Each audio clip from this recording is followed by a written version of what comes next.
So, try natin and tingnan natin ang ating final output.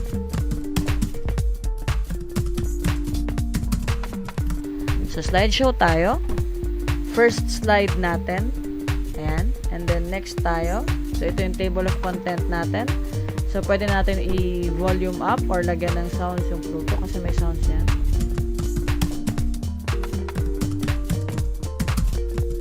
So, para pag gamit natin to for instruction, so may dagdag na sounds. So, pwede rin namang wala. Ayan. Medyo malakas yan, so modulate na lang natin. Ayan, modulate natin para marinig rin yung boses natin. Pili tayo ng isa sa mga planet dito. Okay, so dun tayo sa Earth. Natin yung Earth.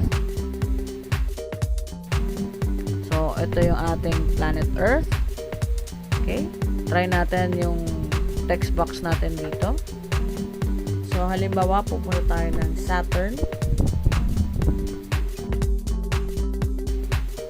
Proceed tayo. Ayan. Saturn. So, halimbawa, pupunta tayo sa slide 2.